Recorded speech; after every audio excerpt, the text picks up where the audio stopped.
The photograph, taken by traveling photographer William Shue in September 1856 outside Richmond, Virginia, captures a moment that should horrify but instead fascinates. A black man, approximately 28 years old, stands in fighting stance in the center of a rope-bounded ring measuring roughly 16 feet by 16 feet. His body shows the evidence of his profession. Thick muscle across shoulders and arms, visible scars on his ribs and face. Hands wrapped in strips of cloth that provide minimal protection against the impact of fist on bone. Behind him, perhaps 40 white men in formal dress. Top hats, waistcoats, watch chains gleaming. Stand or sit on wooden benches, their faces showing the excited anticipation of spectators about to witness violence. The contrast is stark and deliberate. One black man stripped to fighting shorts, surrounded by well-dressed white men who've gathered to watch him damage another human being or be damaged himself, all for their entertainment and profit. September 14th, 1856, 2:47 p.m. A tobacco plantation 23 miles outside Richmond, Virginia. Temperature, 78 degrees Fahrenheit. The late afternoon sun heating the dirt ring where two men will soon attempt to beat each other unconscious using only their fists. Moses Turner, 28 years old and enslaved property of plantation owner Robert Whitfield, stands in his corner of the ring rolling his shoulders to keep muscles warm while his opponent, an enslaved man named Jacob from a neighboring plantation, does the same 16 feet away. This is Moses's 47th fight in 3 years. His third fight this month, his body carrying accumulated damage from 46 previous battles that include a broken nose that healed crooked, 3 cracked ribs that ache in cold weather, a partially detached retina in his left eye that makes peripheral vision unreliable, and scar tissue on both hands where bones broke through skin during particularly violent exchanges. He is, by any reasonable medical standard, already permanently damaged. He will fight anyway because the alternative, remaining enslaved with no hope of purchasing freedom, is worse than any physical harm he might suffer in the next 30 to 45 minutes. The mathematics that brought Moses to this ring for the 47th time are brutally simple. Virginia law permits enslaved people to purchase their own freedom if they can raise sufficient funds and their owner agrees to the transaction.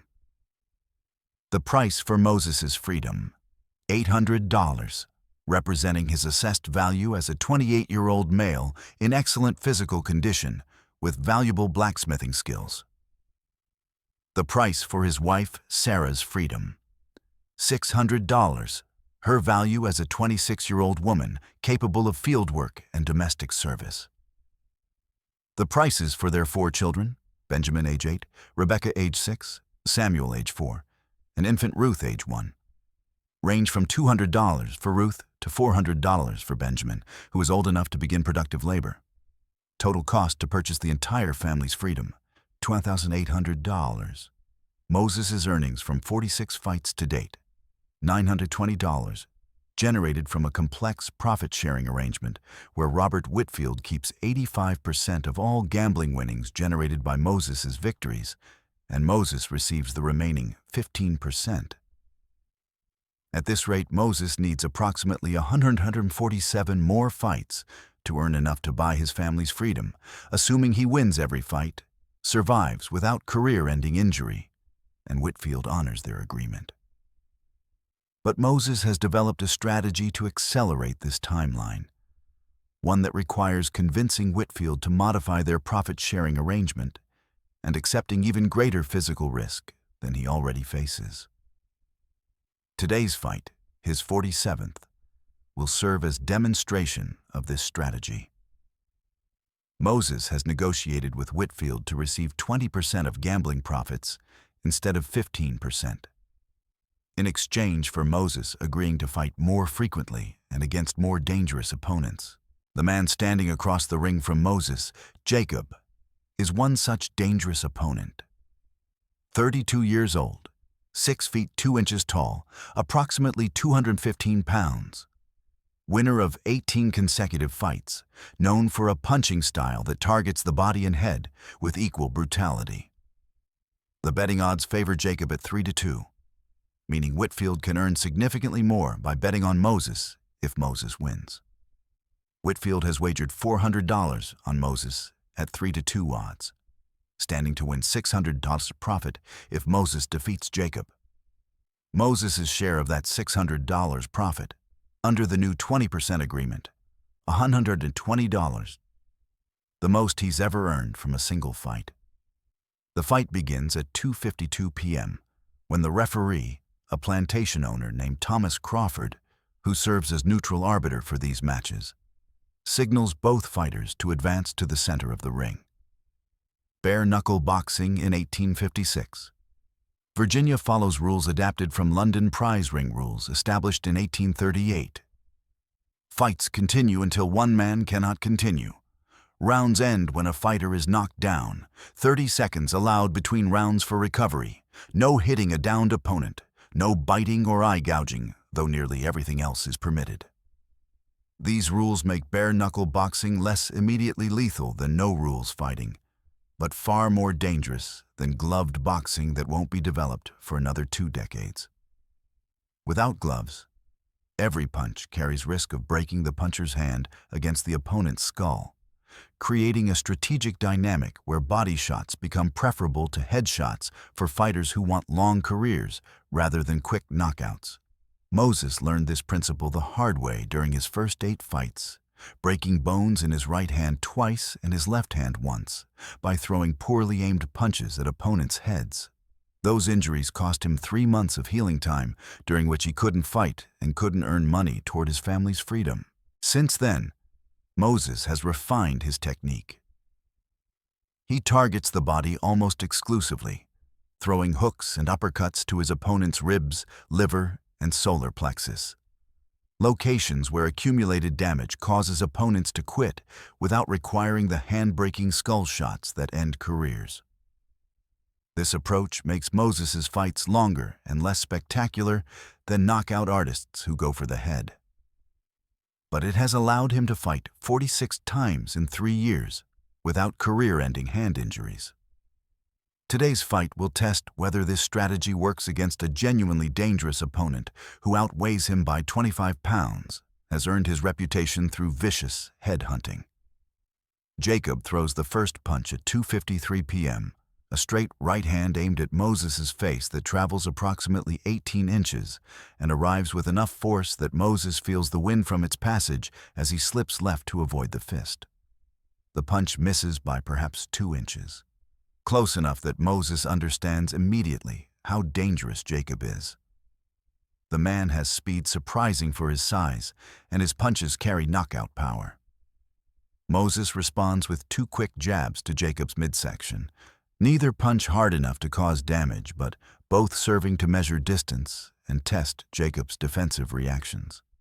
Jacob absorbs the body shots without visible effect and counters with a left hook that catches Moses on the side of the head, a glancing blow rather than direct impact, but still powerful enough to make Moses' vision blur momentarily and his legs feel briefly unsteady.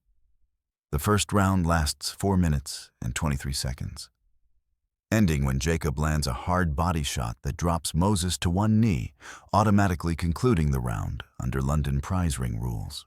Moses uses his 30-second rest period to force air into lungs that feel compressed by Jacob's punch, while his corner man, an enslaved blacksmith named Thomas, who works alongside Moses in Whitfield's forge, pours water over Moses' head and shoulders and whispers advice.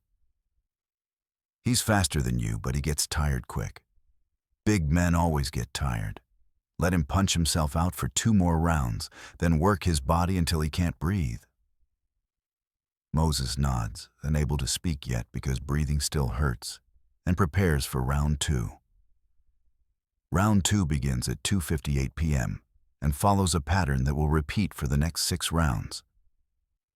Jacob attacks aggressively, throwing powerful punches at Moses' head and body, landing perhaps 40% of his shots and making each landed punch count through sheer force. Moses defends, evades, absorbs punishment, and occasionally counterpunches to Jacob's body, not trying to match Jacob's power, but rather accumulating small amounts of damage that will matter more as the fight progresses. The strategy requires Moses to accept significant short-term pain. Punches that bruise ribs, split skin above his eyes, cause his ears to ring, in exchange for the possibility that Jacob will tire before Moses does. The calculation is both strategic and desperate. Moses cannot match Jacob's power, so he must outlast Jacob's endurance, and outlasting means taking punishment while waiting for opportunity. By round 4, which begins at 3:12 p.m. and lasts 3 minutes and 47 seconds, Moses' strategy shows signs of working. Jacob's punches have lost some speed. His breathing has become labored enough that Moses can hear it during exchanges, and his defensive movements have slowed sufficiently that Moses' body shots are landing with increasing frequency. Moses begins targeting Jacob's liver, a fist-sized organ on the right side of the body that, when struck hard enough, causes immediate incapacitation through a neurological reaction that fighters describe as the worst pain they've ever experienced. Moses has ended 7 previous fights with liver shots, and he believes Jacob's fatigue has created an opening for the same technique. Round 5 begins at 3:18 p.m., and Moses shifts from survival mode to attack mode. He increases his output from approximately 15 punches per round to 30 punches per round, almost all of them aimed at Jacob's midsection, sacrificing accuracy for volume because exhausted fighters can't maintain defensive guard against sustained body attack. Jacob tries to respond with headshots, but his arms are heavy now, his punches arriving slowly enough that Moses can see them coming and slip most attempts. Moses lands a hard right hook to Jacob's liver at 3:21 p.m., and Jacob's reaction, immediate collapse to his knees, face contorted, breath coming in gasps, tells Moses that the fight is effectively over, even though Jacob beats the 30-second count and staggers upright for round 6. Round 6 lasts 47 seconds. Jacob, still hurt from the liver shot and unable to defend effectively, takes 3 more body punches before falling forward onto his face, unconscious before he hits the dirt. The referee counts to 30, confirms Jacob is not getting up, and declares Moses the winner at 3:24 p.m. Total fight duration, 32 minutes spread across 6 rounds. Moses' condition at fight end: standing but damaged, his face bloody from cuts above both eyes, his ribs bruised, his hands swollen, his breathing ragged. Jacob's condition: unconscious for approximately 2 minutes, then awake but unable to stand for another 5 minutes. Eventually helped from the ring by his owner's assistants, who load him into a wagon for transport back to his plantation, where he'll spend the next 3 days in bed recovering. Robert Whitfield collects his winnings from the bookmaker at 3:31 p.m. $600 profit from his $400 bet at 3-2 odds. Whitfield's total earnings from today's fight, including side bets and stakes, $740. Moses' share under their 20% agreement, $148, the most he's earned from any single fight. Whitfield pays Moses in cash immediately, a stack of bills that Moses counts 3 times to ensure accuracy, before folding them carefully and putting them in a small leather pouch he keeps hidden in his cabin. Moses' total savings toward his family's freedom after 47 fights, $1,068. Amount still needed to purchase his entire family, $132. Estimated number of additional fights required at 148 per fight, 12, assuming Moses wins every fight and suffers no injuries that prevent him from fighting. But Moses has been fighting for 3 years and understands that assumptions about injury-free combat are fantasy. Every fight carries risk of career-ending damage. A punch that detaches a retina completely rather than partially. A fall that breaks a neck or cracks a skull. Accumulated brain trauma that causes seizures or permanent cognitive impairment. Moses has watched other fighters suffer these injuries, has seen men who were dominant fighters become shells of themselves after one bad punch or one unlucky fall. He knows that betting on 12 more injury-free fights is betting on unlikely luck, which is why he's developed an alternative strategy that he will propose to Whitfield tonight after the fight's immediate aftermath settles. The proposal Moses plans to make represents a desperate gamble. He will fight more frequently and against more dangerous opponents if Whitfield agrees to increase Moses' share of profits to 30% instead of 20%. More frequent fights mean less recovery time between battles, increasing injury risk and accelerating physical breakdown. Fighting more dangerous opponents means facing men like Jacob or worse, fighters who might permanently damage or kill Moses. But 30% of profits means Moses could potentially buy his family's freedom in 6 to 8 fights instead of 12. Cutting the timeline by months and reducing total number of battles his body must endure. The mathematics are brutal but straightforward. Either take fewer but safer fights over longer time period, risking that injury or death interrupts earnings before reaching the $2,800 goal, or take more dangerous fights over shorter time period, risking immediate catastrophic injury, but potentially achieving freedom before accumulated damage makes continued fighting impossible. Moses presents this proposal to Whitfield at 7:23 p.m. that evening, sitting in Whitfield's study where plantation business is normally conducted. An unusual setting for conversation between enslaved person and owner, but appropriate given that they're negotiating a business arrangement rather than discussing normal master-slave interactions. Moses explains his reasoning. The current timeline is too long, the injury risk increases with every fight, and he wants to maximize earnings while his body can still compete effectively. Whitfield listens, calculates the financial implications, and proposes a counteroffer that is both more generous and more exploitative than Moses expected. Whitfield's counteroffer: Moses will receive 25% of all gambling profits instead of the requested 30%.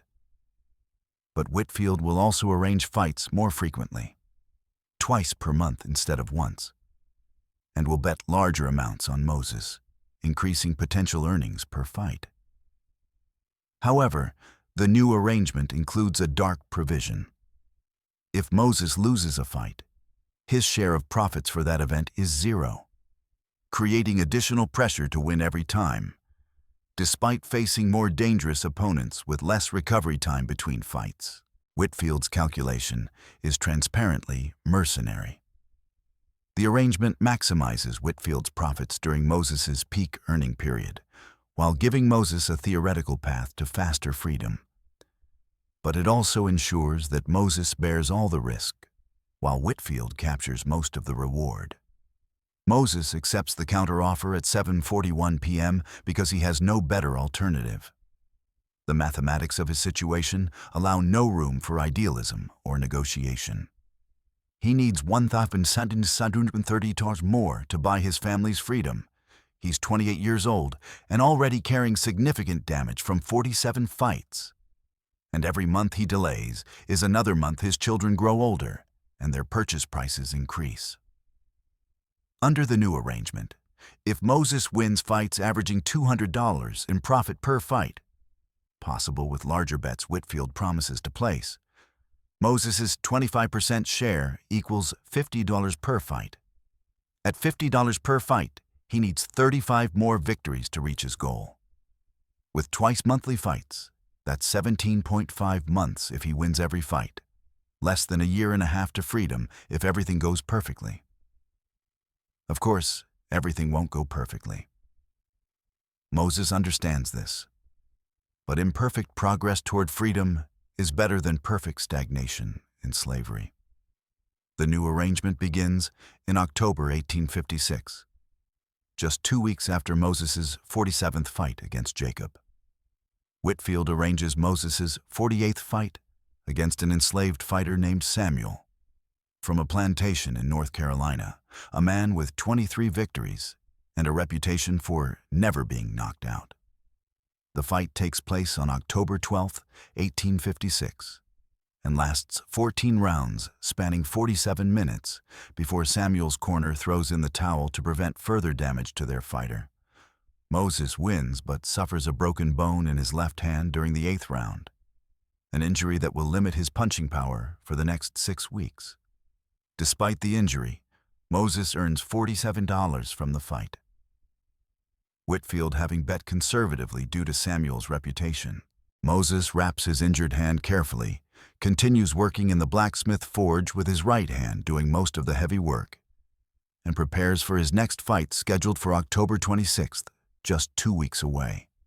Fight 49, on October 26th against a fighter named Thomas, ends in the 3rd round when Moses lands a perfect liver shot that incapacitates Thomas completely.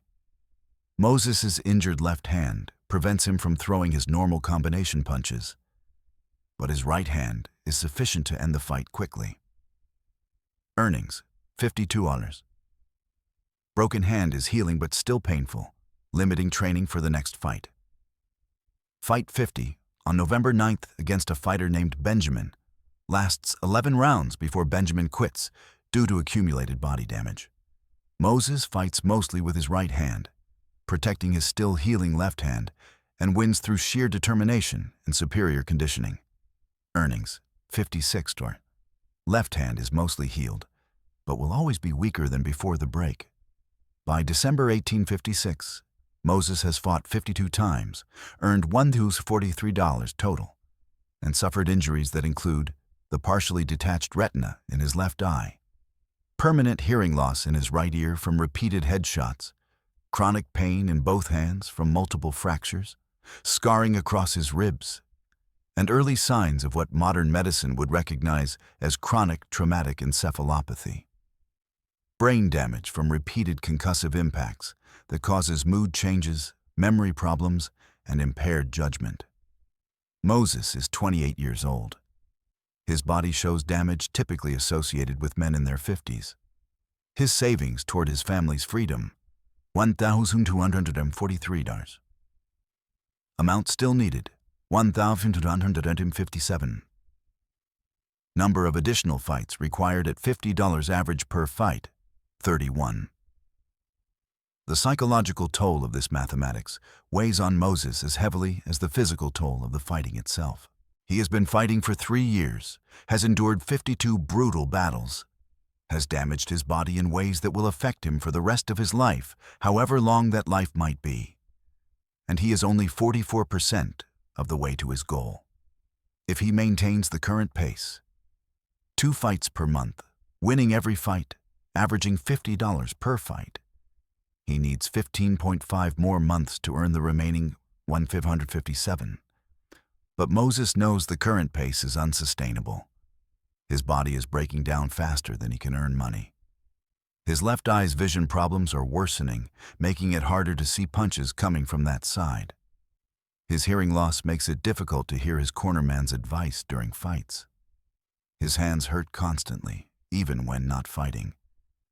And he knows that each additional punch he throws risks fracture that could end his career permanently. Moses discusses this reality with his wife Sarah on December 18, 1856, in their cabin after their children are asleep, speaking quietly so as not to wake them. Sarah knows Moses fights. Everyone on the plantation knows. The owners make no secret of it. But Moses has never fully explained the extent of his injuries or the brutal mathematics of earning enough to buy the family's freedom. Tonight, sitting on their bed in the dim light of a single candle, Moses tells her everything. The 52 fights, the accumulating damage, the calculation that he needs 31 more fights, but doubts his body can survive 31 more fights without catastrophic injury. Sarah listens without interrupting, her face showing the conflict between wanting her family free and not wanting her husband dead or permanently disabled in pursuit of that freedom. When Moses finishes explaining, Sarah asks a question that will reshape his strategy for the remaining fights. Can we buy the children's freedom first, then mine, then yours? Moses considers this. The original plan was to save until he had enough to buy everyone simultaneously, preventing the possibility that Whitfield might sell family members to other plantations before Moses completed his earnings. But Sarah's proposal has mathematical advantages.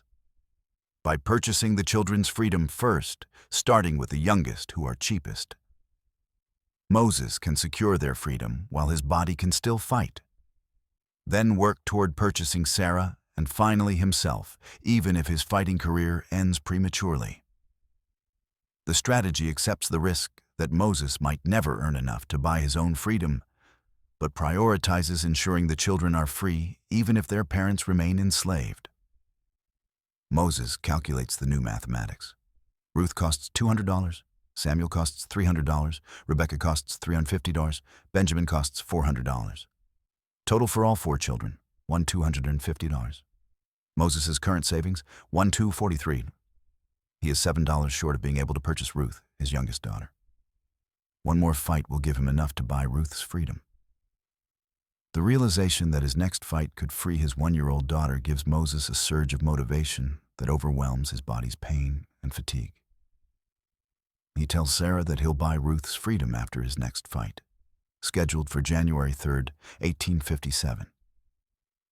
Sarah cries, whether from relief or fear or exhaustion, Moses isn't sure. But he holds her and promises that he will fight as many times as necessary to free their entire family, even if it kills him. Fight 53, on January 3rd, 1857, becomes the most important fight of Moses' career, despite being relatively ordinary in its conduct. His opponent is a fighter named Peter, 26 years old. Winner of 14 out of 19 fights, a competent but not exceptional boxer who fights conservatively and relies on outlasting opponents rather than overwhelming them. The fight lasts 9 rounds. Moses wins by technical knockout when Peter's corner stops the fight to prevent further punishment, and Moses earns $58 from his 25% share of Whitfield's gambling profits. Total earnings, $1,301. On January 6, 1857, Moses approaches Whitfield with a request to purchase Ruth's freedom for $200. Whitfield agrees. The transaction is documented in plantation records, and Ruth becomes free at age 1 year and 3 months, the first member of the Turner family to gain legal freedom. The moment when Moses holds the manumission papers that declare Ruth free, a single sheet of paper signed by Whitfield and witnessed by 2 other plantation owners, stating that the Negro child called Ruth, property of Robert Whitfield, is hereby manumitted and declared free, represents both triumph and tragedy. Triumph because his daughter will grow up free, will never be sold, will never be whipped, will have opportunities that enslaved children can never have. Tragedy because Moses achieved this freedom by allowing white men to beat him for their entertainment, by damaging his body for their profit, by turning himself into a spectacle of violence that reinforces the same system that enslaved his family in the first place. Moses understands this contradiction, lives within it, accepts it because he has no choice. The system is what it is.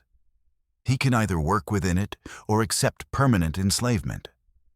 He chooses to work within it, to use his fists to buy his family's freedom 1 person at a time, to transform violence into liberation even though the transformation requires participating in his own exploitation. Fight 54 occurs on January 17, 1857, 2 weeks after Ruth's manumission. Moses faces a fighter named Aaron, a dangerous opponent with 31 victories and only 2 losses, known for knockout power and aggressive style. The fight is brutal, even by Moses' standards.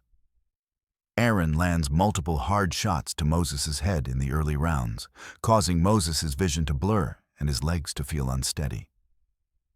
But Moses weathers the storm, survives Aaron's early aggression, and begins working Aaron's body in rounds 4 through 7.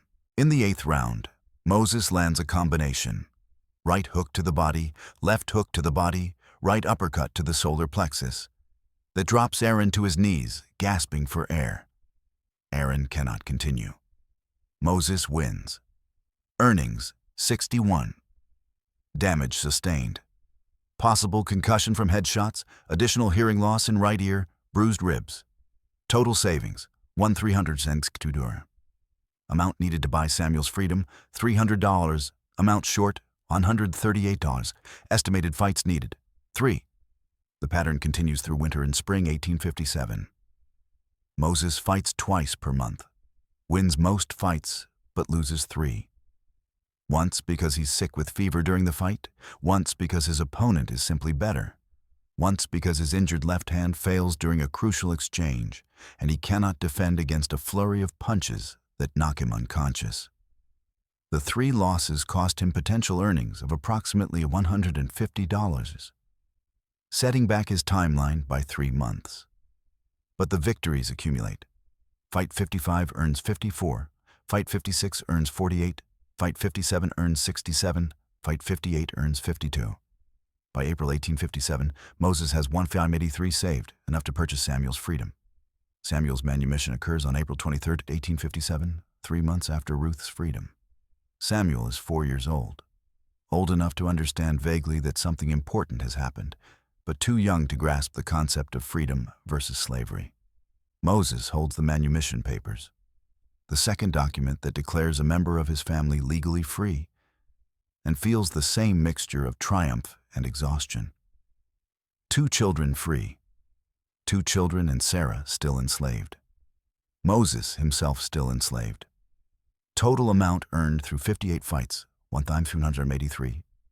Amount spent on freedom, $500. Amount remaining toward total family freedom goal, $1,083. Amount still needed, $1,117. For Rebecca, $350. Benjamin, $400. Sarah, $600. Moses, $800. Number of fights remaining if Moses averages $50 per fight, 34. 34 more fights. Moses is 29 years old. His body has already endured 58 brutal battles. His left eye's vision continues deteriorating. His hands are so damaged that he can no longer make tight fists without pain. His hearing loss has progressed to the point where he sometimes cannot hear the referee's instructions. His cognitive function has declined noticeably. He forgets conversations, struggles to concentrate, experiences mood swings that range from depression to irritability. By any reasonable assessment, Moses should stop fighting before he suffers catastrophic injury. But stopping means abandoning his family to slavery. So Moses continues. Fight 59 against a fighter named William. Fight 60 against Daniel. Fight 61 against James. Each fight adds to the damage. Each victory adds to the savings. Each step forward costs a piece of Moses' body and mind that he will never recover. The photograph taken in September 1856, showing Moses in fighting stance surrounded by spectators, captures him at Fight 47, before the new twice-monthly schedule began, before he bought Ruth's freedom, before the accumulated damage from the subsequent 11 fights further degraded his body. In that photograph, Moses is still relatively intact, still capable of the fighting that will continue for another year and eventually free his entire family. But if you look carefully at his face in that image, if you examine his eyes despite the photograph's limited resolution, you can see something that transcends the frozen moment. The knowledge that he is destroying himself deliberately, that he is trading his body's integrity for his family's freedom, that he is participating in a system of violence and exploitation because it's the only path available to him, and that he will continue fighting until either his family is free or his body fails completely, whichever comes first. Fight 62 takes place on May 15, 1857, against a fighter named Marcus from a plantation in South Carolina, a man with 27 victories and a reputation for breaking opponents' ribs with body shots so powerful that fighters sometimes coughed blood for days afterward. Moses, now 29 years old and carrying damage from 61 previous fights, enters the ring knowing that Marcus represents exactly the kind of dangerous opponent Robert Whitfield promised when they negotiated the 25% profit-sharing arrangement. The betting odds favor Marcus at 2-1, meaning Whitfield stands to make significant money if Moses wins. Whitfield has wagered $500 on Moses at those odds, potentially earning $1,000 profit if Moses defeats Marcus. Moses' 25% share of a $1,000 profit would be $250, enough to buy Rebecca's freedom, $350, after one more similar victory, cutting months off the timeline and reducing the number of times Moses must put his deteriorating body at risk. The fight begins at 3:17 p.m. on a humid afternoon with temperature at 82 degrees. The air thick enough that breathing requires conscious effort even before physical exertion begins. Marcus attacks immediately, targeting Moses' midsection with hooks that land with impacts Moses feels in his spine. The first punch breaks something. Moses hears a crack and feels sharp pain in his left side that suggests a cracked rib, the fourth rib injury of his fighting career. Moses has fought with cracked ribs before, knows the pain is manageable if he controls his breathing and avoids twisting movements that stress the injured area.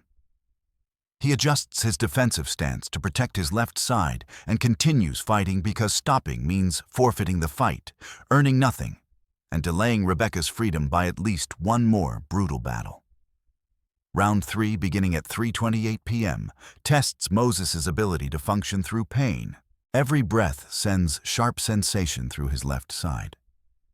Every punch he throws with his left hand causes the cracked rib to shift in ways that make him gasp. But Moses has developed pain management techniques over 61 fights. He breathes shallowly to minimize rib movement. He throws mostly right-hand punches to reduce stress on his left side, and he uses constant movement to prevent Marcus from landing follow-up shots to the same location. The strategy works well enough to survive rounds 3 and 4. But by round 5, Moses' body begins betraying him in a new way. At 3:41 p.m., during round 5, Moses experiences what modern medicine would recognize as a petit mal seizure, a brief episode of altered consciousness caused by abnormal electrical activity in his brain, likely triggered by accumulated concussive damage from 61 fights worth of head trauma. The seizure lasts approximately 3 seconds, during which Moses loses awareness of his surroundings, his vision goes blank, and his muscles lock briefly. To observers, it looks like Moses simply freezes mid-movement, a momentary hesitation that Marcus exploits by landing 3 consecutive punches to Moses' head. The punches knock Moses to the ground, ending round 5 and giving him 30 seconds to recover. Moses regains full consciousness during the rest period, confused about the 3-second gap in his memory, but aware enough to understand he experienced some kind of neurological event.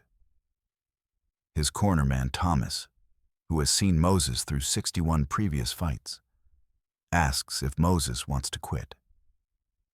Moses' answer is the same one he's given before. "How much money do we earn if I quit?" Thomas knows the answer is 0.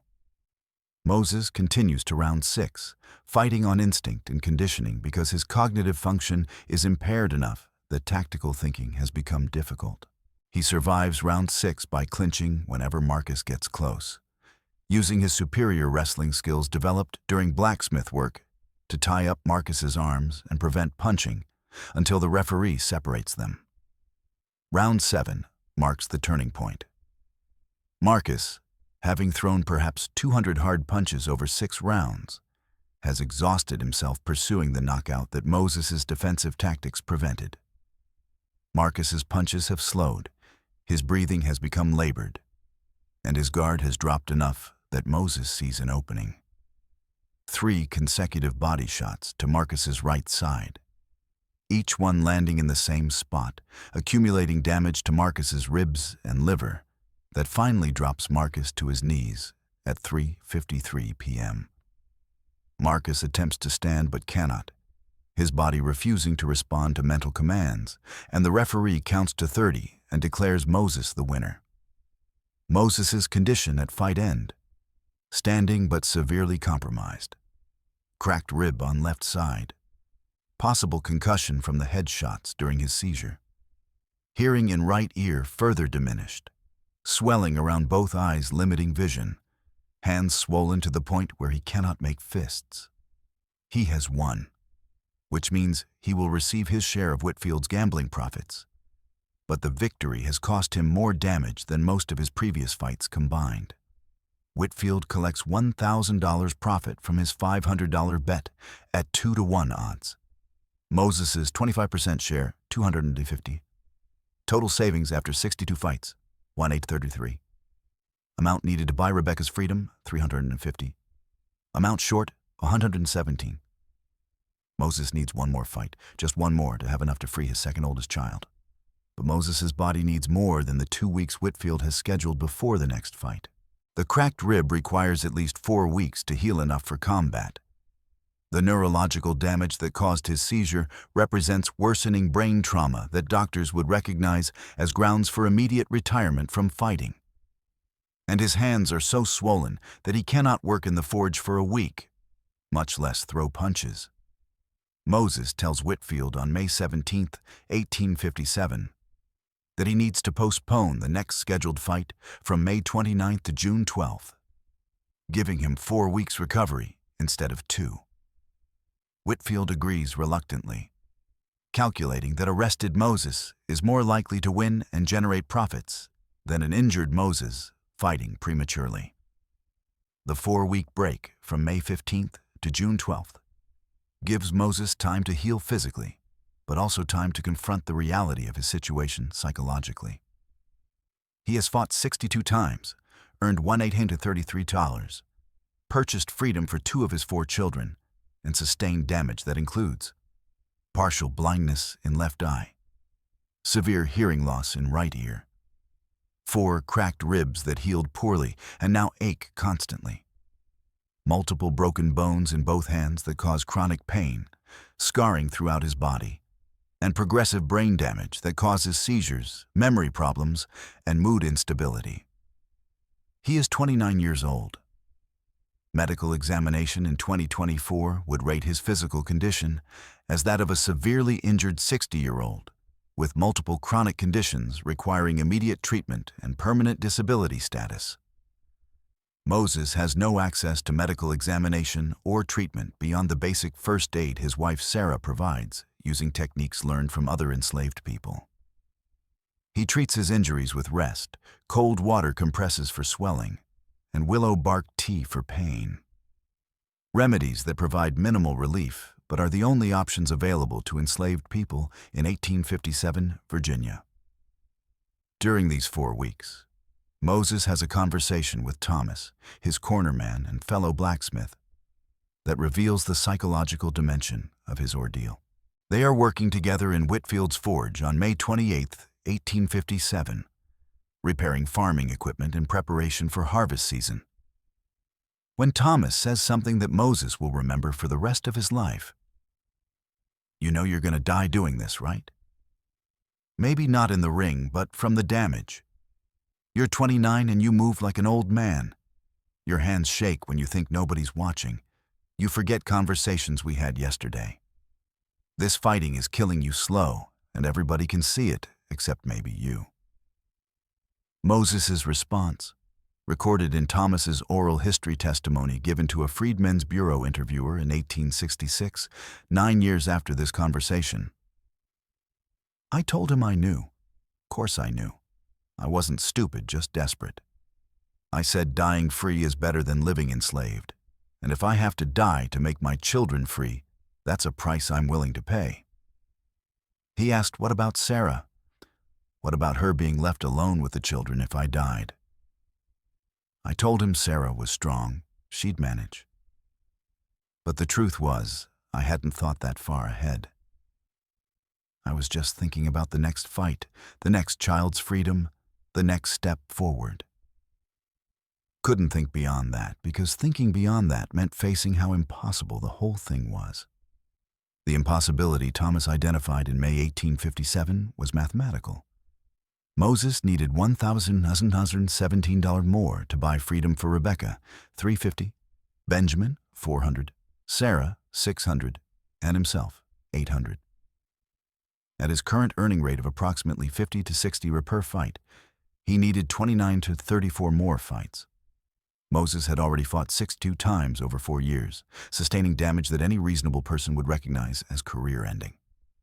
Fighting 29 to 34. More times meant accepting near certainty of catastrophic injury. Permanent blindness, permanent brain damage, paralysis from spinal injury, or death in the ring from cerebral hemorrhage or cardiac arrest. The mathematics of freedom required Moses to bet his life on increasingly unfavorable odds, and everyone around him knew the bet would eventually fail. But Moses returns to fighting on June 12, 1857, because mathematics also dictated that stopping meant his family remained enslaved. Fight 63 against a fighter named Isaiah lasts 8 rounds. Moses wins by technical knockout when Isaiah's corner stops the fight. Moses earns $54. Fight 64 on June 26 against Joseph lasts 11 rounds. Moses wins on points when both fighters survive the scheduled number of rounds, and judges determine Moses landed more effective punches. Moses earns $48. Fight 65 on July 10th against Nathaniel ends in round 4, when Moses lands a perfect liver shot that drops Nathaniel like a puppet with cut strings. Moses earns $67. Total savings by July 11th, 1857, $2,002. Amount needed for Rebekah's freedom, $350. Moses has enough. Rebekah's manumission occurs on July 14th, 1857, 3 months after Samuel's freedom and 6 months after Ruth's. Rebekah is 6 years old enough to understand that something significant has happened, young enough that the concept of freedom versus slavery remains abstract.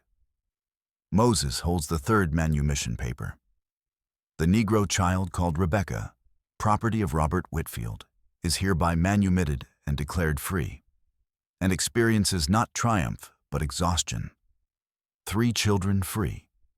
1 child, Sarah, and Moses himself still enslaved. Total amount earned through 65 fights, $2,002. Amount spent on freedom, $850. Amount remaining, $1,952. Amount still needed, $1,800. Benjamin $400, Sarah $600, Moses $800. Number of fights remaining at 50-60 average earnings, 30-36. The pattern of accumulating damage and diminishing returns continues through summer and fall 1857. Fight 66 earns $51 but costs Moses another cracked rib. Fight 67 earns $58 but results in a broken bone in his right hand that takes 6 weeks to heal and permanently reduces his punching power in that hand. Fight 68 ends with Moses being knocked unconscious for the first time in his career, waking up 2 minutes later with no memory of the final round and a splitting headache that lasts for 3 days. He loses that fight, earning nothing. Fight 69 earns $63 but causes further damage to his already impaired left eye. Fight 70 earns $55 but leaves him with facial injuries so severe that Whitfield makes him wait 6 weeks before the next fight because nobody will bet on a fighter who looks half dead before the match even starts. By December 1857, Moses has fought 70 times over 4 years and 5 months. His total earnings, $2,391. His total expenditures on freedom, $850. His remaining savings, $1,541. Amount still needed for full family freedom, $1,259. Benjamin $400, Sarah $600, Moses $800. Number of additional fights required, 21-25. But Moses' fighting career is approaching its end not through choice, but through physical incapacity. His vision in both eyes has degraded to the point where he has difficulty judging distances, making defensive movements less effective, and countering more difficult. His hearing loss is now bilateral and severe enough that he often cannot hear the referee's instructions during fights. His hands are so damaged that he can barely form fists, reducing his punching power by approximately 40% compared to his early fights. His neurological problems have worsened to the point where he experiences seizures approximately once per week, usually petit mal episodes lasting a few seconds, but occasionally grand mal seizures that cause him to lose consciousness and convulse for up to 2 minutes. The question facing Moses in December 1857 is not whether he can continue fighting.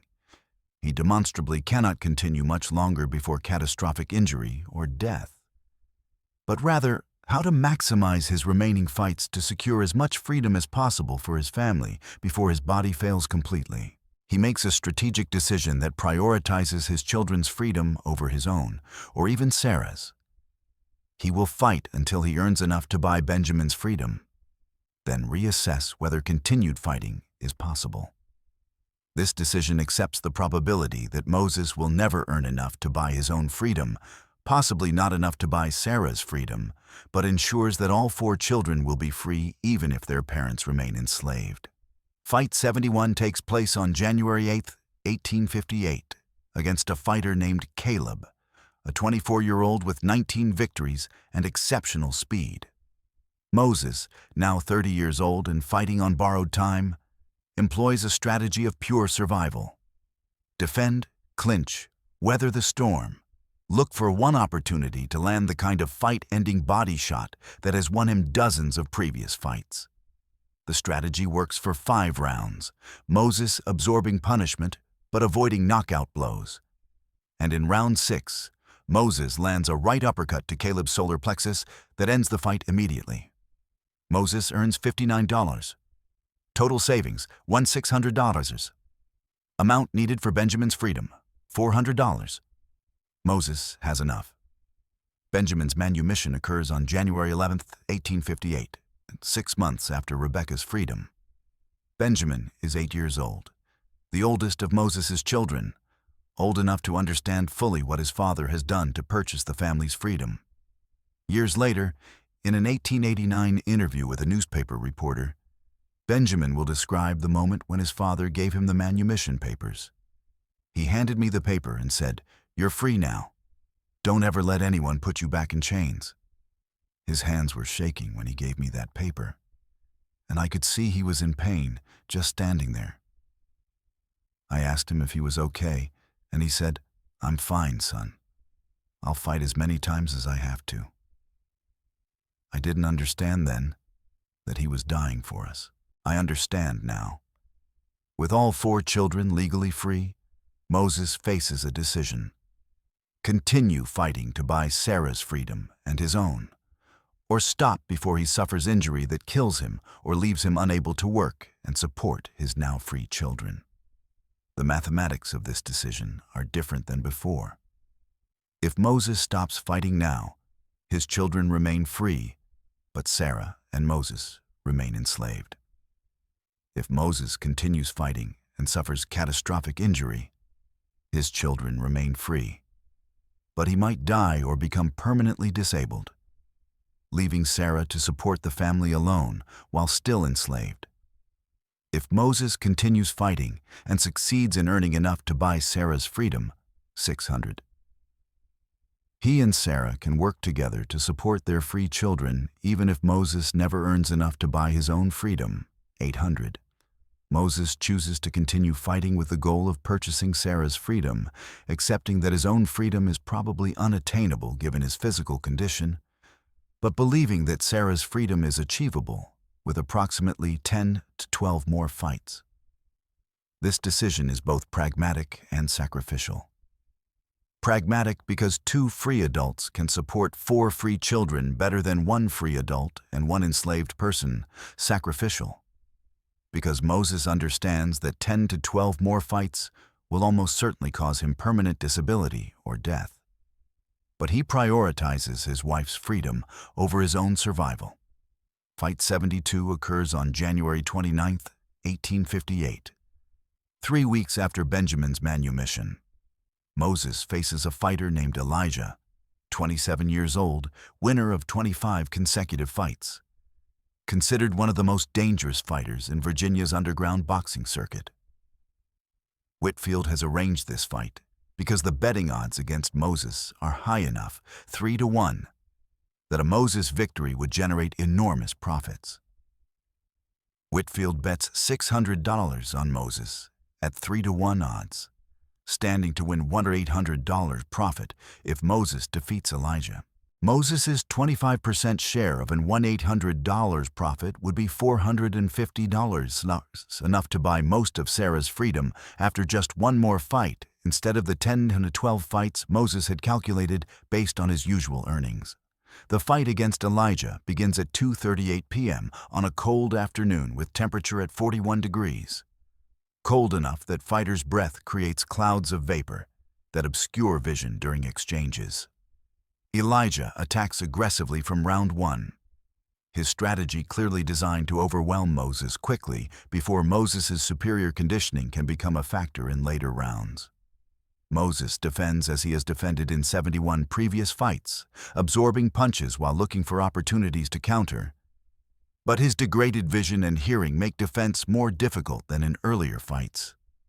By round 3, Moses has been hit more times than in any fight since his early career, his face bleeding from cuts above both eyes, his body showing red welts where Elijah's punches have landed repeatedly. Round 4, beginning at 2:53 p.m., becomes the crisis point. Elijah lands a combination: left hook to Moses' head, right hook to his head, left uppercut to his chin, that sends Moses to the ground unconscious. Moses lies motionless in the dirt for approximately 45 seconds while the referee counts to 30, then continues counting to verify Moses cannot continue. Thomas, Moses' cornerman, enters the ring and kneels beside Moses, trying to revive him with water and smelling salts. Moses regains consciousness at approximately the 60-second mark, confused and disoriented, asking where he is and what happened. The fight is over. Moses has lost. His earnings, 0. But more seriously, Moses has suffered what modern medicine would recognize as a severe concussion with extended loss of consciousness, indicating significant brain trauma that requires immediate medical attention and likely months of recovery. Moses has no access to medical attention beyond Thomas's first aid. He spends the next 3 days in his cabin, mostly unconscious or semi-conscious, experiencing headaches so severe that he vomits repeatedly and cannot tolerate light or noise. Sarah tends to him, using cold compresses to reduce swelling and willow bark tea to manage pain. But she has no treatment for brain injury beyond keeping Moses quiet and hoping he recovers. Moses does recover after a fashion, regaining consciousness and the ability to move around by the 4th day. But his cognitive function has noticeably declined. He has difficulty remembering conversations, struggles to perform simple arithmetic that previously came easily, and experiences personality changes that include increased irritability and emotional instability. Robert Whitfield visits Moses on February 5, 1858, 6 days after the fight against Elijah, to discuss Moses' fighting future. The conversation, as Moses later recounted to Thomas, and Thomas later testified to Friedman's Bureau interviewers, goes as follows. Whitfield: "You can't fight anymore. I'm not saying that because I care about your health. I'm saying it because you're no longer profitable. You lost to Elijah because you're too damaged to compete at this level. If I put you in the ring again, you'll lose, and I'll lose my investment." Moses: "I need $600 more to buy my wife's freedom. Give me 3 fights. I'll win them all. You'll make your money back plus profit." Whitfield: "You're 30 years old and you move like you're 60. Your hands don't work right, you can't see right, you can't hear right, and you just got knocked out cold. 3 more fights will kill you, and then I lose both my blacksmith and my fighter. The answer is no." Moses: "Then let me buy Sarah on credit. I've earned you thousands of dollars over 72 fights. I'll work off her purchase price over time, extra hours in the forge, whatever you want." Whitfield: "I don't give credit to slaves. You want your wife free. You earn the money same as you earned it for your children. but you're not earning it in the ring because you're finished as a fighter. Moses: I have around $200 saved. That's enough to buy Sarah, and I can work off the difference. Please, I'll sign any contract you want. Whitfield: The price is $600. You have the money or you don't. Come back when you have it. This conversation reveals the brutal reality of Moses' situation in February 1858. He has fought 72 times over 4 years and 7 months, earned 2 out of 391, spent $250 buying his children's freedom, and saved $141 toward purchasing Sarah's and his own freedom. He needs $600 to buy Sarah, which means he's $459 short. Whitfield's refusal to negotiate payment terms or give credit means Moses must somehow earn that $459, despite being physically incapable of fighting. The only legal path available to Moses for earning money as an enslaved person is to sell his labor during free time, Sundays and evenings, doing extra blacksmith work for other plantations or individuals who will pay cash for services. At typical rates, Moses can earn approximately $3 to $5 per day of extra work, meaning he needs approximately 90 to 153 days of extra work to earn the remaining $459, which translates to 13 to 22 months if he works every Sunday and some evenings. Moses begins this extra work in February 1858, taking on knife sharpening, tool repair, horseshoe manufacturing, and other blacksmith tasks that he can perform despite his injuries. The work is physically demanding, but less dangerous than fighting, and it generates steady of small income. $4 in February, $12 in March, $15 in April. But in May 1858, Moses' physical condition deteriorates to the point where even blacksmith work becomes difficult. He experiences daily headaches, frequent seizures, episodes of dizziness and disorientation, and progressive weakness in both hands that makes it difficult to grip hammers and other tools with sufficient force. On June 3, 1858, Moses collapses while working in the forge, falling unconscious for approximately 10 minutes before Thomas revives him. Thomas takes Moses to his cabin and tells Sarah that Moses needs to see a doctor, that something is seriously wrong beyond the normal injuries from fighting. But enslaved people have no access to doctors except at their owner's discretion and expense. And Whitfield considers medical treatment for enslaved people to be unnecessary expense, unless the enslaved person's death would represent significant financial loss. Moses, already severely damaged and no longer generating fighting income, does not meet Whitfield's threshold for medical investment. Moses spends June and July 1858 largely bedridden, his condition fluctuating between periods of relative stability when he can move around and perform light work, and periods of severe impairment when he cannot get out of bed without assistance. His neurological symptoms worsen. The seizures become more frequent and severe, his cognitive function continues declining, and he develops tremors in both hands that make fine motor control impossible. Modern medical diagnosis would likely identify Moses as suffering from chronic traumatic encephalopathy in advanced stages, with additional complications including possible subdural hematoma, bleeding between brain and skull, from his knockout loss to Elijah, multiple untreated fractures throughout his body, and malnutrition from years of inadequate diet combined with extreme physical demands. In August 1858, Robert Whitfield makes a decision that will determine the remainder of Moses' life and his family's fate. Whitfield approaches Sarah with an offer. He will sell Sarah her own freedom for $400 instead of $600, a 33% discount from her assessed market value, if she agrees to continue working on the plantation for 5 years at a wage of $5 per month. The offer is simultaneously generous and exploitative. Generous because it reduces Sarah's purchase price by $200. Exploitative because 5 years of labor at $5 per month equals $300. meaning Whitfield recovers most of his $200 discount through Sarah's continued labor while appearing to offer charity. Sarah accepts the offer on August 17, 1858, using Moses's savings of $1,141 to pay $400 for her freedom, leaving $741 remaining. Sarah's manumission is processed on August 20, 1858, 5 years, 7 months, and 20 days after Moses fought his first match.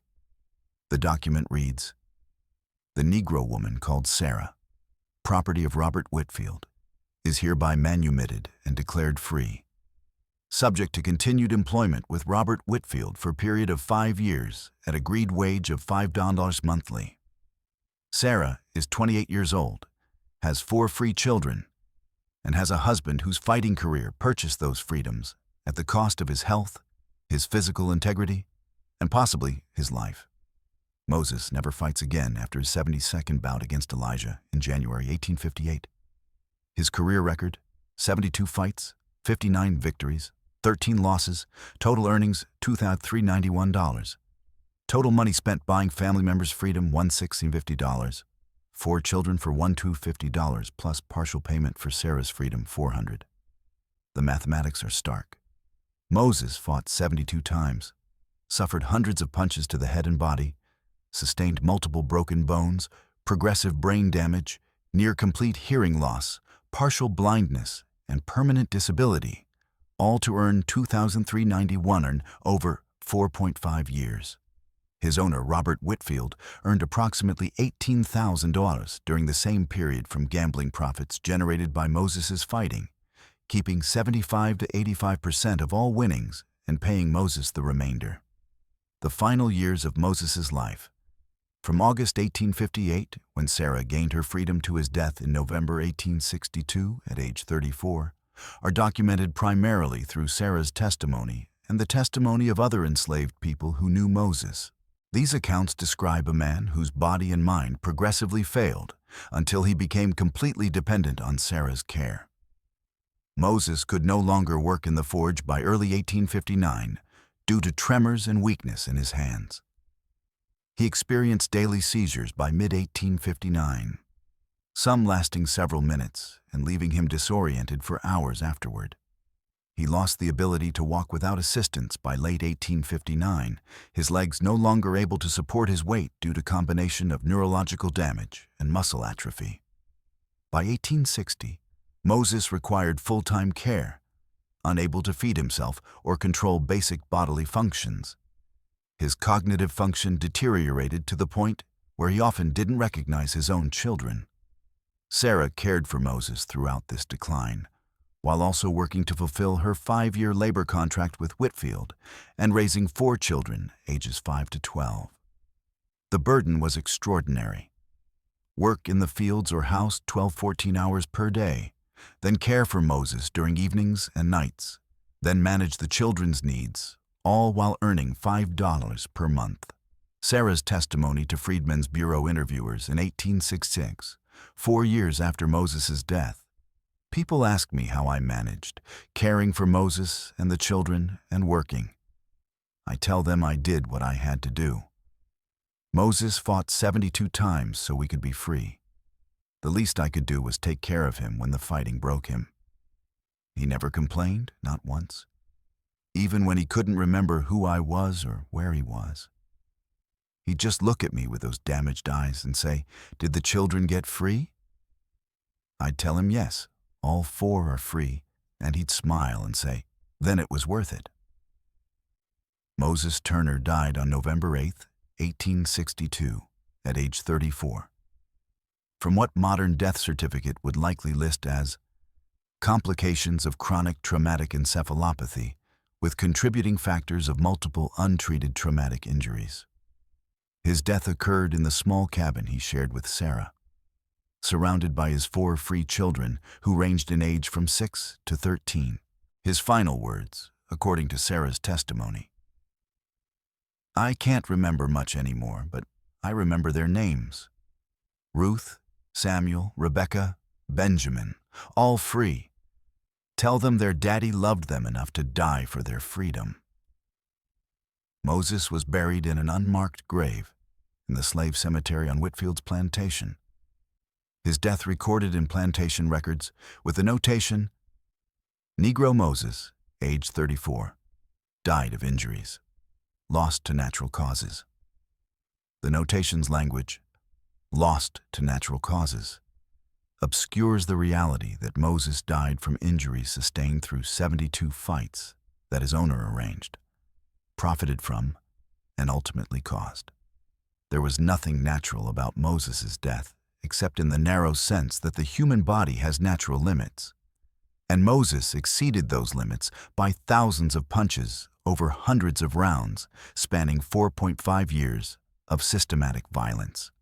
The photograph taken in September 1856, showing Moses at age 28 in fighting stance surrounded by spectators, was preserved by the photographer William Shue and eventually donated to the Virginia Historical Society in 1891.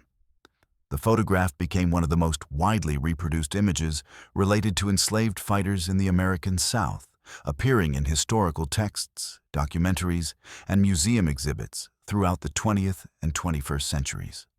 Modern viewers examining the photograph often note the contrast between Moses's physical power, displayed in his muscled frame, and the knowledge of what that power ultimately cost him. 4 years of systematic self-destruction in pursuit of freedom for his family, ending in early death after years of disability and suffering. But the photograph's most significant detail, often overlooked by casual viewers, is visible in the background. Several spectators hold papers that appear to be betting slips or fight cards.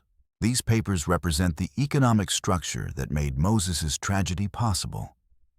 The system where white men bet on enslaved men fighting each other, where violence became entertainment, where human bodies became instruments of profit, and where the enslaved fighters themselves received only a small fraction of the money their pain generated. Moses fought 72 times and earned 2,390 wazer. His owner earned approximately $18,000 from the same 72 fights, a 750% profit margin that reveals who truly benefited from Moses's sacrifice.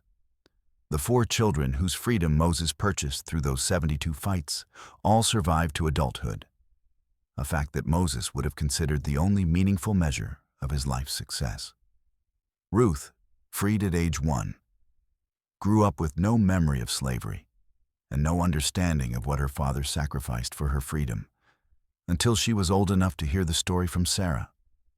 She married in 1874, had 6 children, lived until 1923, and told all her children and grandchildren about the father who fought 72 times so she could be born into freedom instead of dying in slavery. Samuel, freed at age 4, retained vague memories of watching his father prepare for fights, memories of fear and confusion that later transformed into pride when he understood what those fights achieved. He became a blacksmith like his father, married in 1872, had 8 children, lived until 1918, and passed down the story of Moses's sacrifice to 3 generations of descendants. Rebecca, freed at age 6, had clearer memories of her father both as fighter and as the damaged man he became in his final years. She described in an 1895 interview how she would sit with Moses during his final year when he could no longer recognize her. And she would tell him stories about school and friends, and sometimes he would smile, even though he didn't understand the words. And she believed those smiles meant he knew he had succeeded in giving her opportunities he never had. Rebecca became a teacher. Married in 1870, had 5 children, lived until 1931, and spent her career educating formerly enslaved children and teaching them about the sacrifices their ancestors made for their freedom. Benjamin, freed at age 8, retained the most detailed memories of his father's fighting career and its aftermath. His 1889 interview with a newspaper reporter provides some of the most vivid testimony about Moses's physical decline. I watched my father transform from the strongest man I knew to someone who couldn't lift a cup of water without spilling it. I watched him forget my name, forget where he was, forget everything except that he had fought to free his children. That memory stayed with him until his last breath. The knowledge that he had achieved the one thing that mattered. He died believing it was worth it.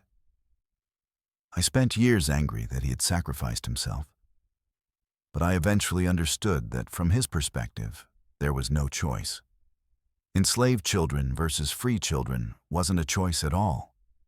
Sarah lived until 1881, dying at age 51 from pneumonia after spending her final 19 years as a free woman working various jobs to support her children and eventually grandchildren.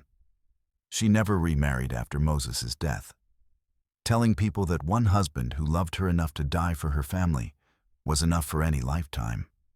She spoke publicly about Moses' story only rarely, finding the subject too painful for casual discussion, but she made sure all 4 children knew exactly what their father had done and why. Sarah's final testimony about Moses, given to a Freedmen's Bureau interviewer in 1866, 4 years after his death. People want to make Moses into some kind of hero, but he wouldn't have wanted that. He'd have said he was just a man doing what he had to do to protect his family. But I'll tell you what he was. He was a man who looked at impossible odds. 72 fights to earn enough to buy freedom for 6 people, and decided impossible was better than never trying. He bet his body and his life on that impossible goal, and even though it killed him, he won. Our children are free. That was his victory, and it cost everything he had. The legacy of Moses Turner's 72 fights extends beyond his immediate family to the broader history of enslaved people's resistance and self-liberation. Moses' story represents one of the less recognized forms of resistance. Working within the oppressive system to achieve small-scale liberation rather than organizing open rebellion or escape. This strategy required Moses to participate in his own exploitation, allowing white men to profit from watching him fight, in order to secure freedom for his family. The moral complexity of this choice troubles modern viewers who want clear heroes and villains, but it reflects the impossible choices enslaved people faced. Resist openly and likely die achieving nothing, or work within the system accepting exploitation in hopes of achieving partial liberation. Historians studying enslaved fighters in the American South have identified at least 200 documented cases similar to Moses' story. Enslaved men who fought bare-knuckle matches with the goal of earning enough money to purchase freedom for themselves or family members. The success rate was low. Approximately 15% of enslaved fighters earned enough to purchase any freedom, and less than 5% earned enough to purchase freedom for themselves and their families. Most fighters ended their careers with permanent disabilities, premature death, and nothing to show for their sacrifice except physical destruction. Moses' achievement, freeing his entire family even at the cost of his own life, places him in the most successful 5% of enslaved fighters, a statistical achievement that required exceptional fighting ability, fortunate timing regarding gambling odds and profit-sharing arrangements, and willingness to accept injuries that would eventually kill him. The economic structure that enabled and encouraged enslaved fighting reveals broader truths about slavery's fundamental immorality. Enslaved fighters generated substantial wealth for their owners through gambling profits. Yet the fighters themselves received only small fractions of that wealth. Moses earned $2,391 from fights that generated approximately $18,000 in profits for Robert Whitfield, a wealth transfer of 87% from the person whose labor and pain created the value to the person who merely owned the human being, creating the value. This economic relationship, where nearly all value created by enslaved people's work flowed to their owners, applied not just to fighting, but to all enslaved labor. Field work, domestic work, skilled trades, all of it generating wealth that enriched owners, while enslaved people received only subsistence-level compensation. Moses's decision to participate in this exploitative system rather than resist it openly reflects the limited options available to enslaved people who wanted to secure freedom through legal means. Virginia law permitted enslaved people to purchase their freedom if they could raise sufficient funds and their owner agreed to the transaction, creating a narrow legal path to liberation that required enslaved people to earn money in a system designed to prevent them from earning money. Fighting was one of the few ways enslaved men could potentially generate enough cash income to purchase freedom. But it required accepting violence, injury, and early death as probable outcomes. The choice was between certain lifetime enslavement for self and family, or possible freedom for family at the cost of probable death for self. Moses chose possible freedom over certain enslavement, a choice that can be understood as both heroic self-sacrifice and tragic necessity, forced by a system that should never have existed. The photograph of Moses Turner, standing in fighting stance in September 1856, captures him at a moment when he had freed 0 members of his family, when he had fought 47 times and earned approximately $920, when he still believed he might survive long enough to purchase his own freedom along with his family's. The Moses in that photograph is 28 years old, already damaged by years of fighting, but not yet broken beyond function. He will fight 25 more times after this photograph is taken. He will free 4 children and contribute to his wife's freedom. He will destroy his body and mind in the process. He will die at 34, too young by any standard, old by the standards of enslaved fighters who rarely survived past 35 if they fought as frequently and as long as Moses did. If you examine Moses's face in the photograph carefully, looking past the fighter's stance and muscled body to his eyes and expression, you can see something that transcends the specific moment.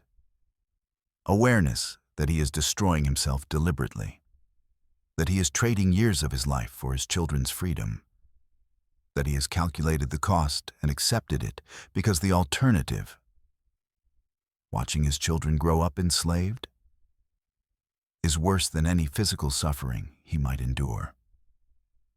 That awareness, that conscious choice to pay an unbearable price for an essential goal, defines Moses Turner's legacy more than his 59 victories or his $2,391 in earnings, or even his success in freeing his family. The final accounting of Moses Turner's 72 fights. He paid for his children's freedom with approximately 360 rounds of fighting, spanning approximately 35 hours of actual combat time. He absorbed an estimated 2,000 to 3,000 punches to the head and 5,000 punches to the body. He suffered at least 15 bone fractures, 4 cracked ribs, partial loss of vision and hearing, progressive brain damage leading to early death, and uncounted soft tissue injuries, scars, and chronic pain conditions. He generated $18,000 in value for his owner while receiving $2,391 for himself. He freed 4 children and contributed to his wife's freedom. He died at 34, having achieved the goal that motivated his fighting, ensuring his children would grow up free rather than enslaved. The question historians still debate is whether Moses Turner's story represents triumph or tragedy. The argument for triumph. Moses achieved his goal. His family gained freedom. His children survived and prospered. And his sacrifice had tangible positive outcomes that extended across generations. The argument for tragedy. Moses died young from injuries sustained participating in a violent spectacle that reinforced the same system that enslaved his family. His success required accepting exploitation and self-destruction. And his story exemplifies how slavery forced people into impossible choices, where even victory came at costs that should never have been necessary. Both perspectives contain truth. Moses Turner's 72 fights represent simultaneously the triumph of one man's determination to secure his family's freedom regardless of personal cost. And the tragedy of a system so brutal that freedom could only be purchased through systematic self-destruction spread across years of violence and suffering. His story demands recognition of both elements, the triumph of achievement and the tragedy of the price that achievement required. To celebrate only the triumph without acknowledging the tragedy erases the full horror of slavery. To focus only on the tragedy without acknowledging the triumph diminishes Moses' agency and success. The complete story requires holding both truths. Moses Turner was a man who bought his family's freedom with 72 fights and his own life. And that purchase was both an extraordinary achievement and an indictment of the system that made such a purchase necessary.